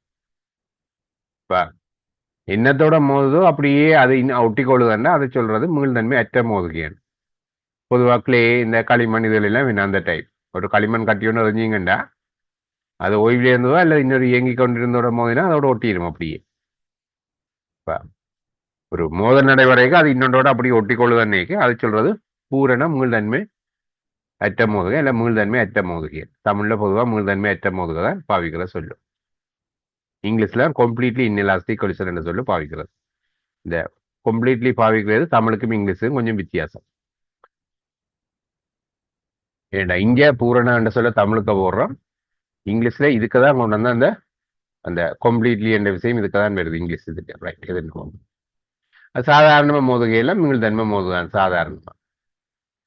பூரண மீள்தன்மை மோதுகைன்னா என்னண்டா அங்க அந்த தொகுதியின் இயக்க சக்தியும் காக்கப்படணும். காக்கப்படுறது மட்டும் இல்லாம அந்த தொகுதியின் இயக்க சக்தியும் காக்கப்படுமா இருந்தா, அதாவது மோதலுக்கு முன் அந்த தொகுதியின் இயக்க சக்தியும் மோதலுக்கு சற்று பின் அந்த தொகுதியின் இயக்க சக்தியும் சமனா இருந்தா சொல்ற பூரண மீள்தன்மை மோதுகை. பொதுவா மோதல் நடைமுறைக்கு என்ன சத்தம் கேட்கும், அப்படியெல்லாம் சத்தம் எல்லாம் கேட்காடித்தான் அப்ப உண்மையாவே இது பெர்ஃபெக்டா இந்த பூரண மீள்தன்மை மோதுகைன்ற கேட்டகரிக்கு வரும். ஏன் சத்தம் கேட்குதுன்னா அது ஒளிச்சக்தி. அப்படி வேற எந்த விதமான சக்தியும் கொன்வெர்ட் ஆகலையேண்டா தான் அது பூரண மீள்தன்மை மோதுகைன்ற கேட்டகரிக்கு வரும். ஆனா பொதுவா சில இதுகள் இப்போ உதாரணமா அந்த சின்ன பிள்ளைகளை தட்டி விளையாடுங்க மாவுள்னு சொல்றாங்க, இந்த கண்ணாடி போல் மாதிரி இருக்கும். அந்த மோதுகளெல்லாம் அது பூரண சத்தம் கேட்கும் தான் மோதுகைக்கு. ஆனா அது கிட்டத்தட்ட பூரண மீள்தன்மை மோதுகைன்ற கேட்டகரிக்கு எடுத்துக்கொள்ளலாம். சத்தம் கேட்குதுன்னு நிச்சயமா புலதான் அப்படின்னு எடுத்துக்கொள்ளாம ஏன் சொல்றாருன்னா, அந்த அதன் இயக்க சக்தியோட ஒப்புடைக்கு அந்த ஒலியா மாறின சக்தி புறக்கணிக்கத்தக்க சரியான சின்ன என்னுடைய கிட்டத்தட்ட அது ஒரு பூரண மீள்தன்மை மோதுகை எடுத்துக்கொள்ளலாம். ஆனா ஐடியலா என்ன, பூரண மீள்தன்மை மோதுகைன்னா அங்க சக்தி இழப்பு ஒன்றுமே இருக்கப்படாது. அதாவது என்ன சக்தி இழப்புன்னு சொல்றதுமாக்க இயக்க சக்தி இழப்பு அங்க இருக்கப்படாது. இருக்காட்டுதான் அது பூரண மீள்தன்மை மோதுகை. அப்ப உந்தங்காக்கப்படணும். அதோட என்ன பொறிமுறை சக்தி, உண்மையா பொறிமுறை சக்தி என்னைக்கு என்னங்க இயக்க சக்தி. ஏன் அந்த நடக்கைக்கு மேல கீழே போறது தானே. அப்ப அங்க இயக்க சக்தி தான் என்ன மெயினா வரப்போகுது, இந்த பொறிமுறை சக்தி என்னைக்கு. ஏன் அந்த சிறிய நேரப்பகுதிக்கு அங்க உயரங்கள் அதில் ஒன்று மாறப்போறது. சாதாரணமான மோதுகையில இந்த கேட்டகரிக்கா இருந்தது உந்தங்காக்கப்படும் தான், ஆனா பொறிமுறை சக்தி காக்கப்படாது. கேளிய செய்ய நாங்க இப்போ ஒரு ஆய்வு வழித்தடிகள் இருந்தாலும் இந்த மீள்தன்மை அதாவது உந்தங்காக்கப்படும் எடுத்துக்கொண்டு செய்வோம். ஏனென்றா யதார்த்தமா கணத்தாக்க அதாவது மோதல் நடைமுறைக்கு தாக்குற கணத்தாக்க விசையோட ஒப்புடைக்க இந்த உராய்வு வழித்தடையெல்லாம் புறக்கணிக்கத்தக்கதா இருக்கு நடைமுறையில். ஆனால் தியரிட்டிக்கலா ரீசன் கேட்டா அது நீங்க அப்படி ஒன்று தாக்காட்டித்தான் அந்த கொள்கை சரி. நடைமுறையில் அது ஒரு பெரிய இஷ்யூ இல்லை. எங்களுக்கு ஒரு பெர்சன்டேஜா தான் நாங்க பார்த்து கொம்பையா பண்றோம். எரர் இருக்கிற பிரச்சனை இல்லை, பெர்சன்டேஜ் அவ்வளோதான் பிரச்சனை. எரர் நிச்சயமா வேணும் தான் எல்லாத்துலேயும். அது பெர்சன்டேஜில் பார்க்க என்ன அது புறக்கணிக்கலாமா இல்லையான முடிவுக்கு வரலாம்.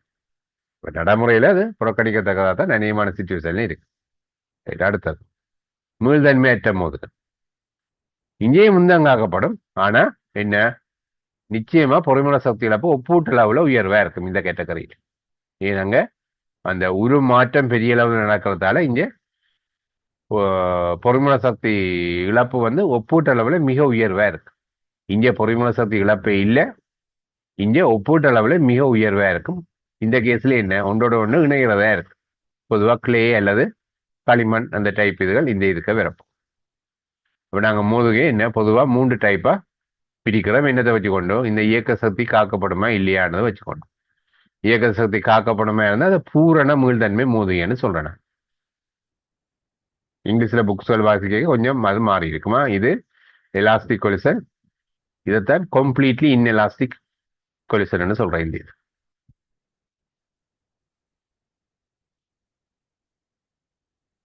ரைட்.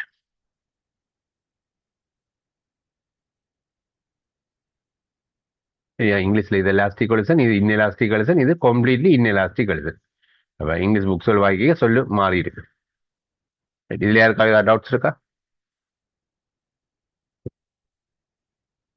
அப்ப என்ன கேள்வியில பூரண மீள்தன்மையான சொல்லு பாவிச்சா இன்னும் நீங்க அங்க உந்த காப்பு ஒரு அடிசனலா என்ன பொறிமுறை சக்தி காப்பு நீங்க பயன்படுத்தலாம் என்றதான் அர்த்தம். அங்க என்ன பூரண மீள்தன்மை மோதுகை என்று அவர் சொல்லு பாவிச்சிருந்தேன். அப்படி சொல்லு பாவிக்காடி என்ன இப்போ தேறிய ப்ரொஃபஸர் தாக்கையிலே ஆனா பூரண மீள்தன்மை என்ற சொல்லு அங்க இல்லைன்னா என்ன அர்த்தம், நீங்க உந்த காப்பு மட்டும்தான் பயன்படுத்தலாம் ஒழிய பொறிமுறை சக்தி காப்பு பயன்படுத்த இயலாது. ஏதாவது நிச்சயமா பொறிமுறை சக்தி இழப்பு இருக்கும் அங்க. ரைட். இப்ப இது கேள்வி கடைசியோட இதுல குழப்பங்கள் வரலாம். அப்ப இப்போதைக்கு அப்படியே போறனால டவுட்ஸ் எல்லாம் கேளுங்க போயிருந்து.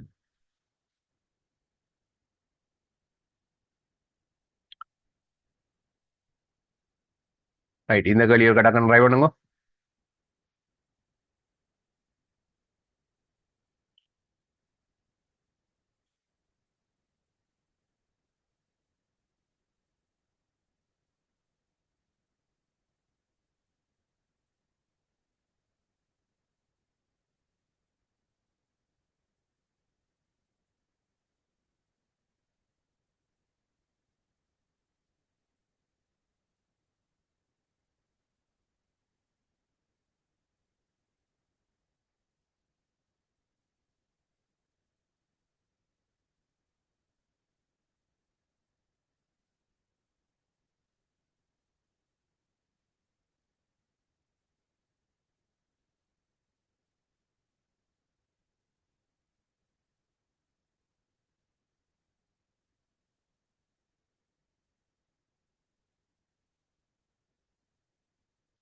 ட்ரை பண்ணவரை ஓகே மெசேஜ் போடுங்க.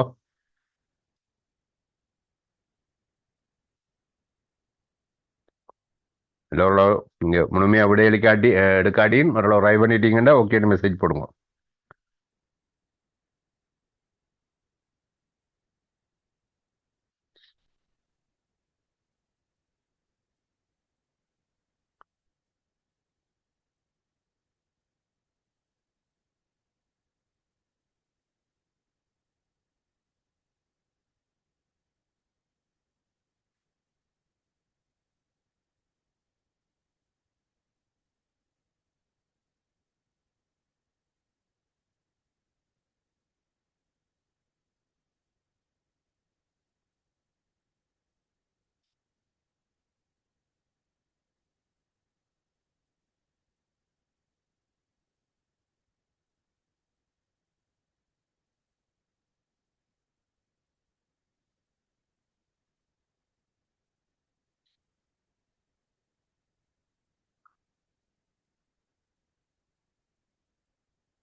ரைட் பார்ப்போம்.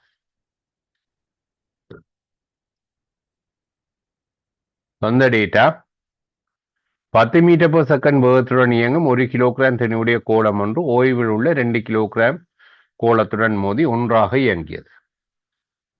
ஆரம்பத்தில் 1 கிலோகிராம்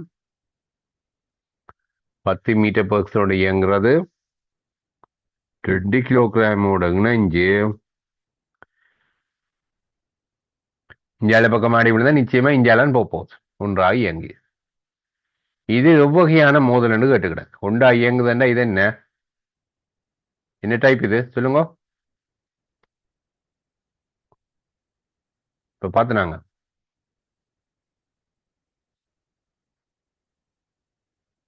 மீள்தன்மை அற்ற மோதுகை. இது என்ன டைப்? மீள்தன்மை அற்ற மோதுகை.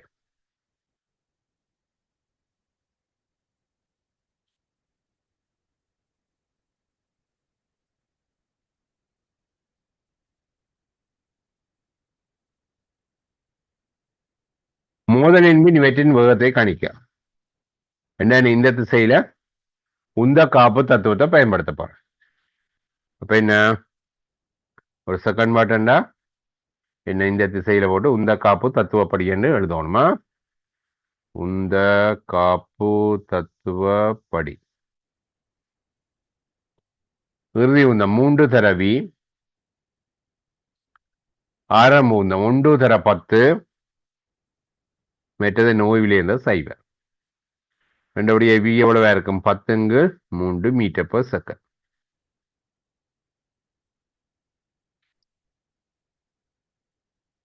இது யாருக்கா ஏதாவது பிரச்சனை இருக்கா?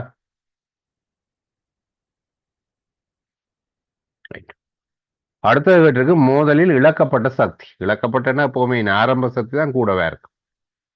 இப்ப டெல்டா இ ஆரம்பம் என்ன இயக்க சக்தி half mv² half. இப்போ half என்ன பொதுவாளி கொள்ள ரெண்டுக்கும் வரப்போகுது. எம்முக்கா 1 வி 10 வர்க்கம் சாய இறுதி இணைஞ்சிட்டுது. அப்போ 3 திணிவு வேகம் 10×3 வர்க்கம். வேற 10 வர்க்கத்தையும் என்ன பொதுவாக எடுத்துக்கொள்ளலாம். இப்ப 100 இங்க 1 செய்ய 1×3 என் கீழே 3 வர்க்கம் ஒரு 3 வெட்டுப்பட 2×3 என்ன வெறும் 50 தர 2×3 அதாவது 100×3 எவ்வளவு 33.3 ஜூல்.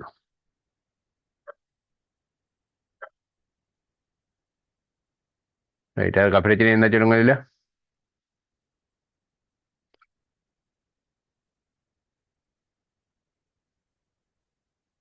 ரைட்.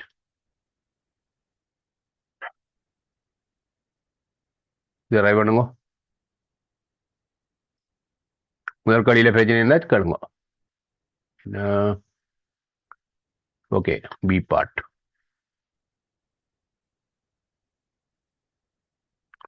மோதலின் பின் இவற்றை வேகத்தை கணிக்க சொல்லி இருக்குது.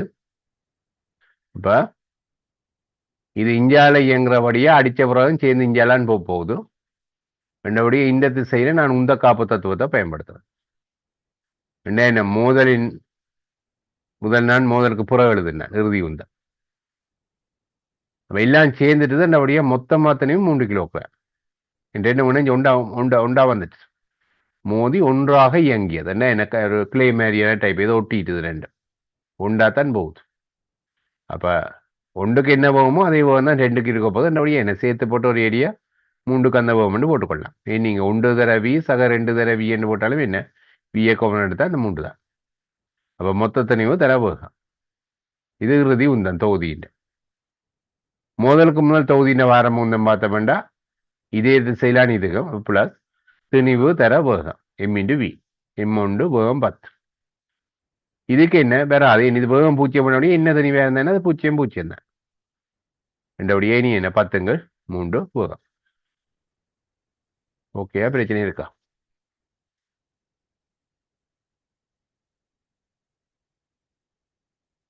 இப்போ முன்னாடி கடுங்க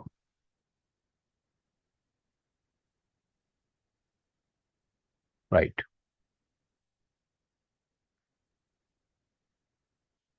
இது கிளியர் ஆகணுங்க.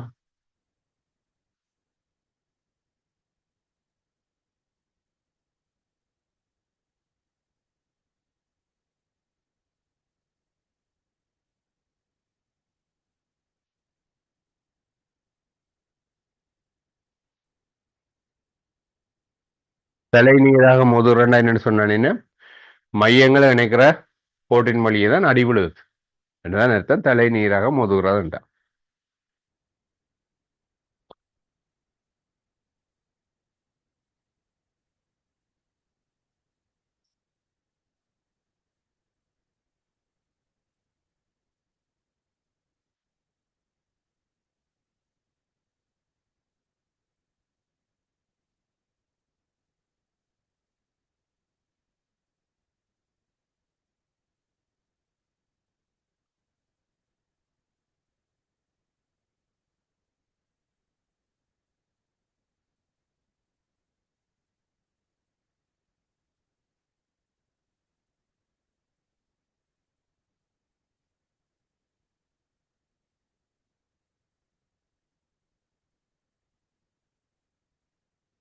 ட்ரை பண்ணா ஓகேன்னு போடுங்க.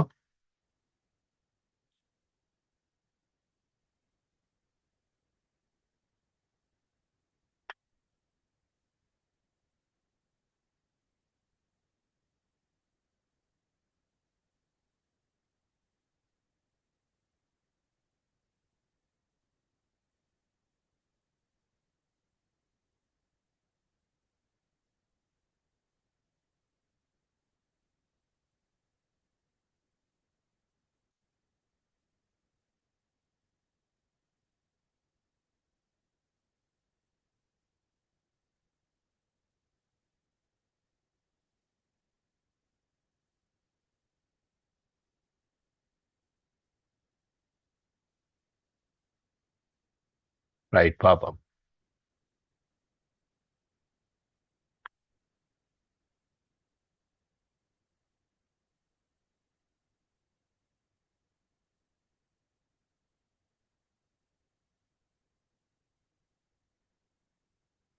பத்து மீட்டர் வேகத்துடன் இயங்கும் 1 கிலோகிராம் திணிவுடைய கோளம் ஒன்று. இது அதன் வெப்பம் 10 மீட்டர் per செகண்ட் 1 கிலோகிராம்.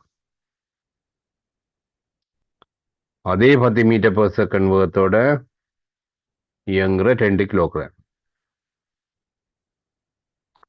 மோதி உண்டான மோதலின் பின் இவற்றின் வேகங்களை காண்க. இது என்ன உந்தம் பார்த்தீங்கன்னா 1 தர 10 இஞ்சாலி பக்கம். இது என்ன உந்தம் பார்த்தோம்னா 2 தர 10 இஞ்சாலி பக்கம். வண்டபடியா என்ன இதுதான் கூடின உந்தம். வண்டபடியா மோதின பிறகு இஞ்சாலி பக்கமா தான் இது போகுது. உண்டாகின இது அப்ப எத்தனை 3 கிலோகிராம் இஞ்சாலி பக்கமா போகுது. அந்த வி எவ்வளோன்றதான் கேள்வி. அப்ப நாங்க எங்க இஞ்சாலி பக்கமா உந்த காப்பு தத்துவத்தை பயன்படுத்திக்க எழுதணுமா? இது இந்த பக்கமா உந்த காப்பு தத்துவ படி செகண்ட் பார்ட் கேள்வி என்ன? ஃபர்ஸ்ட் பார்ட் என்ன இந்த வேலை தானே? ரைட். அப்ப 3V நான் பாவிக்கிற திசையிலேயே இருக்கிற இது. அப்ப 2 தர 10. இது நான் பாவிக்கிற திசைக்கு எதிரா இருக்கு. 1 தர 10. அப்ப என்ன விளைவுல என்ன 10 வரப்போகுது. இப்ப V எவ்வளவு இருக்கும்? 10ங்கள் 3 இங்க இஞ்சாலி பக்கம். மோதலில் இழக்கப்பட்ட சக்தி எவ்வளவுன்னு கேட்டிருக்கு. ஆரம்ப சக்தி இறுதி சக்தி எல்லாத்துக்குமே ஹாஃப் கொமனா வரப்போ அதை கொமனா எடுத்து வச்சுக்கிறேன். இதுக்கு பார்த்தோம்னா திணிவு தர வேகத்தின் வெக்கம் 1 தர 10 வெக்கம் மெட்டர். சக்திக்கு என்ன திசை இல்லை. அது எங்காலி பக்கம் என்னன்னு சக்தி தான் 2 தர 10 வெக்கம். இதுல இருந்து என்னது ஆரம்பத்தை கழிக்கணும். அதே 3 கிலோகிராம் தர வேகம் 10ங்கள் 3.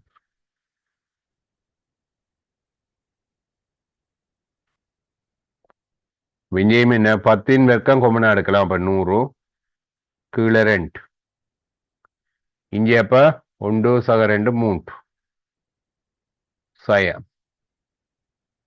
10 வெக்கம் எடுத்து போட்டோம். அப்போ ஒன்றுங்கள் மூன்றுன்ற வர்க்கம் ஒரு மூன்று வெட்டுப்பட ஒன்றுங்கள் மூன்று ரெண்டு வரும் 50 தர மூன்று 9ல் ஒன்று போனா 8 கீழ் 3.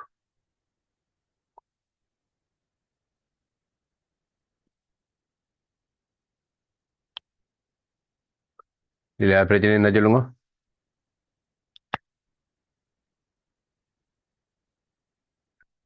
சார் ஓ சொல்லும். அந்த 10 வர்க்கம் அது என்னது சார்? சக்தி இயக்க சக்தி என்றால் ஹாஃப் எம்பி ஸ்கொயர் தானே.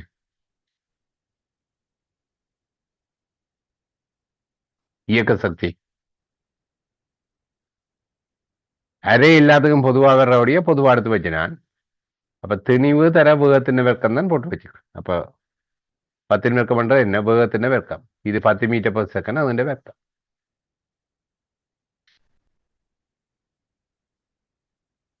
இப்படி எழுதுற பிரச்சனையா இருக்கும். தனித்தனி எழுதி காட்டணுமா? அரே பொது எடுத்து வச்சுக்கிறேன் எல்லாத்துக்கும், அவ்வளவுதான்.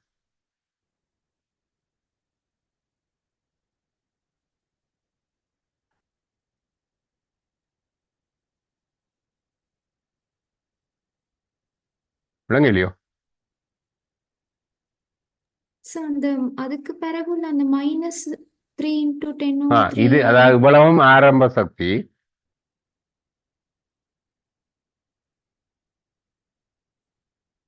இது இறுதி. இறுதி என்ன? நீட் மோதலுக்கு பிறகு. இது இது மோதலுக்கு முதல் சக்தியில பண்ண ஆரம்பத்துல கூட சக்தி இருந்திருக்கும். அப்ப ஆரம்ப தொகுதி இது ரெண்டும் கூட்டி போட்டு அதுல இருந்து இறுதி இதை கழிக்கிறேன். Okay sir. ம்.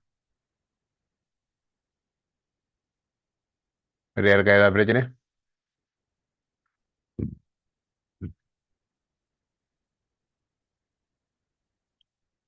இதை ட்ரை பண்ணுங்க. பழசுல ஏதாவது பிரச்சனை என்ன மெசேஜ் போடுங்க.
ரைட், பார்ப்போம்.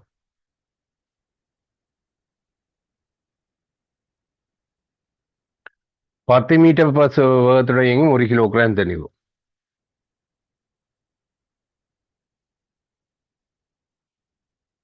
ஐந்து மீட்டர் per செகண்ட் வேகத்துடையங்கிற 2 கிலோகிராம் தெளிவு. தலைநீராக மோதி ஒன்றுடையது. தலைநீராகனா என்ன? இந்த மையங்கள் இணைக்கிற கோட்டின் வழியா வேகங்களும் இருக்கு. மோதல் பின் இவற்றின் வேகங்களை காண்க. இது உந்தம் பார்த்தீங்கன்னா 1 தர 10 இஞ்சாலி பக்கம் 10. இது 5, 2 தர 5 10. ரெண்டபடியா என்ன? இதை இது பேலன்ஸ் பண்ணிட்டேன்னா என்ன? அடிச்சோன்னா அப்படியே நின்று. அப்ப மோதல் பின் இவற்றின் வேகம் என்ன? 0. ஏன்னா ஆரம்ப மொத்த உந்தம் 0. வேற அடிச்ச உண்டா இணைஞ்சிட்டு தான். இணைஞ்சபடியா என்ன? இப்போ முந்தம் 0 வரும் பண்ணா என்ன? வேகம் 0 வரும். ஏக்கா பிரச்சனை இருக்கா? பிரச்சனை இருந்தா சொல்லுங்க. மற்றபடி இந்த களி பண்ணுங்க.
ட்ரை பண்ணினா ஓகே மெசேஜ் போடுங்க.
ரைட் பார்ப்போம்.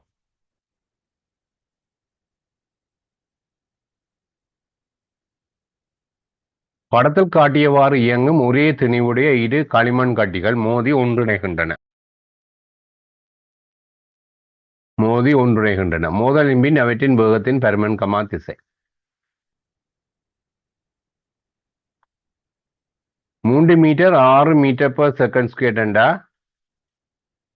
இந்த புள்ளிக்கு வாரத்துக்கு அரை செகண்ட் காணும். 4 மீட்டர் எட்டன்னா இதுக்கும் அரை செகண்ட் காணும். பின்னோடைய இந்த பொயில ரெண்டும் மோத போகுது.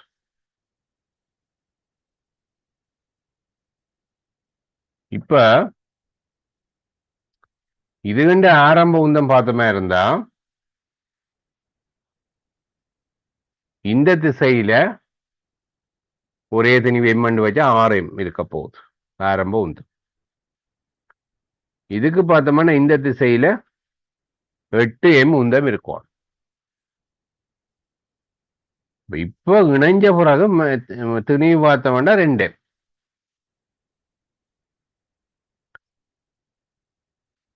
இந்த திசையில பார்த்தோம்னா இதுக்கு உந்தம் இருக்கு, இதுக்கு உந்தம் 0. ஏன் இது நிலைக்குத்தி இது கிடையாது மாதிரி உண்டு கொண்டு செங்குத்து. என்னுடைய உண்டு கொண்டு செங்குத்துன்னா என்ன உண்டுன்ற கூறு மற்றதில் செல்வாக்கு செலுத்தாது. இப்ப இந்த திசையில உந்தம் பார்த்தா இது மட்டும்தான் பெறணும். அப்ப இங்கேயுமே தின 6m இந்த திசையில வரணும்டா என்ன இந்த பக்கமா வேகக்கூறு 3 மீட்டர் per செகண்ட் இருக்கணும். அதே மாதிரி இந்த பக்கமா ஆரம்ப உந்தம் 8m. இது இந்த கூறு சம்பந்தப்படாத இதுக்கு இது செங்குத்து. அப்ப இப்பவும் 8m இருக்கணும்ன்றபடியே திணிவு 2m எத்தனை 4 மீட்டர் per செகண்ட் இருந்தால் தான் 8m பெறும்.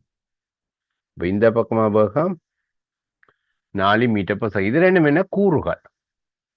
இப்ப விளையில் கூறு என்ன இது ரெண்டு விளையில் என்னவோ அந்த இதா இருக்கு. இப்ப 4 3 எத்தனை 5 இருக்கு விளையில். பெர்மன் கமா திசை கேட்டிருக்கு. அப்ப திசையும் கொடுக்கணும் நாங்க.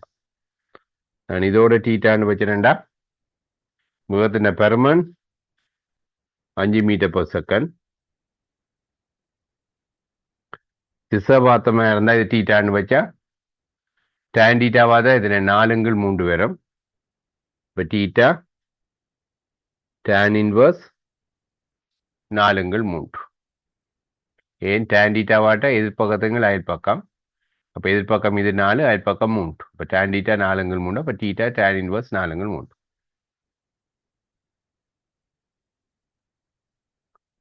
ஓகேயா நீங்க செய்த விடையும் இப்படித்தான் வந்ததா என்ன சிச்சுவேஷன்?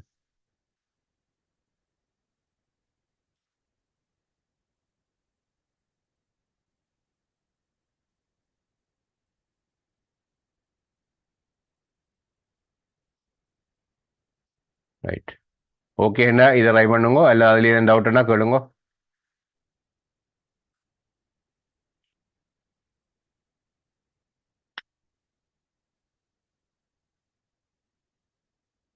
இந்த 2 வார்டும் ட்ரை பண்ணி ஒரு நோட் பண்ணிட்டு ட்ரை பண்ணுங்கவா. இல்லைண்டா அங்கால அடுத்த பேஜில் வருது மிச்சம். Can you repeat? Okay, right. திருப்பி இருக்கா சொல்றேன்.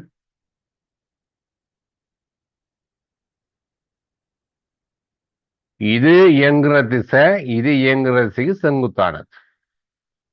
உந்தம்ன்றது காவிக்கணியம். இப்ப நான் இந்த திசையில பார்க்க இது இந்த கூறொண்டும் பெறாது, என் செங்குத்தா இருக்கிறபடியா.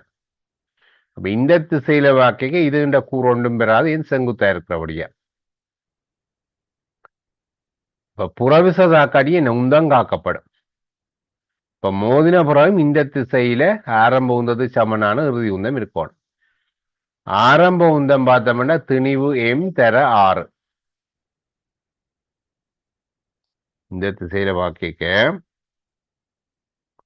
ஆரம்ப உந்தம் திணிவு எம் அண்டா அதை எம்மண்டு வச்சுக்கிறேன், வேகம் 6. அதே தான் இங்கேயும் பெறணும். ஆனா திணிவு எத்தனை 2 எம் தர பி. ரெண்டா அப்ப பி என்னன்னு வந்திருக்கும் 6 2ஆல பிரிச்சா 3 வந்திருக்கும். அதுதான் நீண்டா போட்டிருக்கேன். அதே மாதிரி இந்த திசையில பார்த்தாலுமே என்ன ஆரம்ப உந்தம் இறுதி உந்தது சமனா வரணும். திணிவு எம் வேகம் 8. ரெண்டா எம் தர 8 சமன் 10 எம் தர இது ஒரு வேகம். 4 மீட்டர்/செகண்ட் வரணும். இது ரெண்டும் என்ன வேகத்தின் கூறுகள். இந்த திசையிலான கூறும் இந்த திசையிலான கூறும். ரெண்டபடியே ஒன்று கொண்டு செங்குத்தண்டபடியா என்ன வர்க்கிச்சு கூட்டி வெற்கோணம் எடுத்தா விளையில் வரும். 3 4 பழமையான பெற்றாண்டபடி 5 போட்டுறான். இல்ல பழமையான மாதிரி செய்ய போறீங்கன்னா நான் அங்க 16 சக 9 25 பேரும் வெற்கோணம் எடுத்தா 5 பேரும். அடுத்து என்ன திசை அப்படியும் கொடுக்கலாம். பொதுவா கிடையோட கொடுக்குறேன். நான் அப்ப கிடையோட கோணத்தை டீட்டான்னு வச்சுறேன்.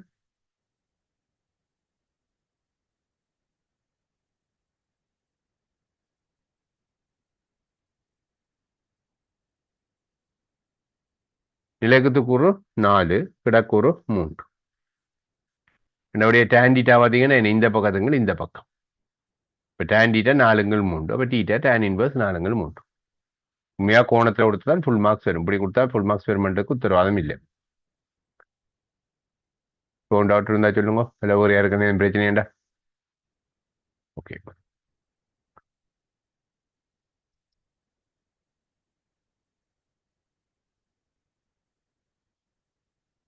இப்போ இதை நான் அனுப்பி விட்றேன். அடுத்த கிளாஸ் ட்ரை பண்ணுங்க. என்ன ட்ரை பண்ணுங்க மிச்ச கேள்வியில்.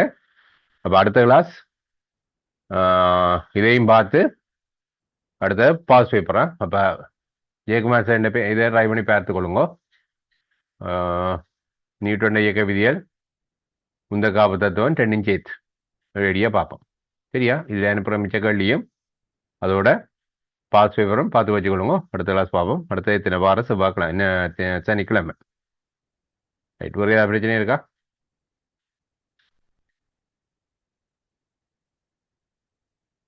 Okay right. என்ன டவுட் சொல்லுங்க. சார் எரியம்ல ம் ஒரு ஒரு பாயிண்ட்ல இருந்து ஒரு பொருளை எரியக்குள்ள அது இன்னொரு பாயிண்ட்ல போய் விழுந்தா 2 பாயிண்ட்லயே வேகம் ஈக்குவல் ஆகும் சார் இருக்கும். வாரம் பொறுமா.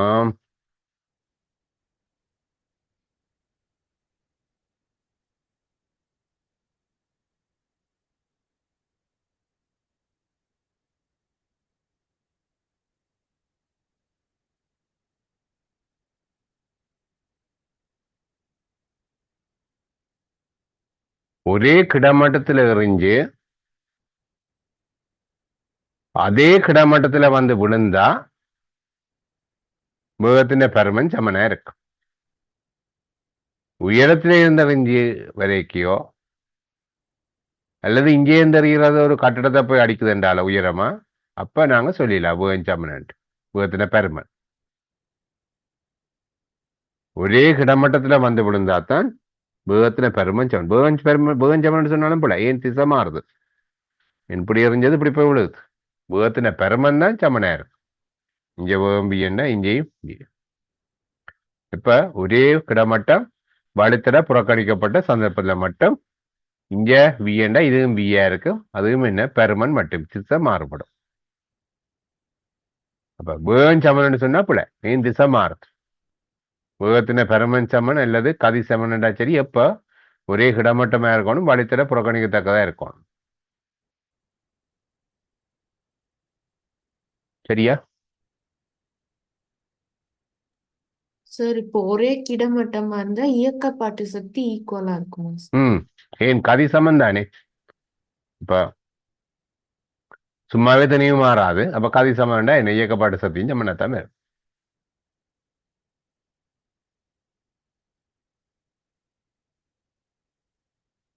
சமன்பாடுல வச்சீங்கன்னா பிள்ளை வராது ஒரு நாள் மற்ற சக்தி எண்ணிக்கணியும் தானே திசை பார்க்க தேவையில்லை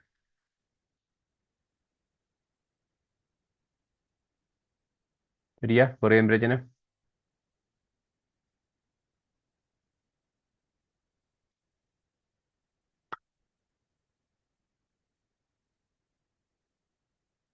ஓகே வேற யாருக்கா ஏதாவது பிரச்சனை போக முடியுங்க ஏதாவது டவுட்ஸ்கள் அப்படி இப்படி இருந்தால் கேட்டுக்கொள்ளணும் ரைட் அப்போ இதோட க்ளோஸ் பண்ணுவோம் இப்ப அடுத்த கிளாஸ் என்ன இதுல மிச்ச கேள்வி மற்றது பாஸ் பேப்பர்ல ஃபர்ஸ்ட் பார்ட் நியூட்டன் இயக்க விதியிலும் உந்த காப்பு தத்துவம் ட்ரை பண்ணி இருக்கணும் இதுல இருக்கிற கேள்வியிலும் செய்தான் ரைட்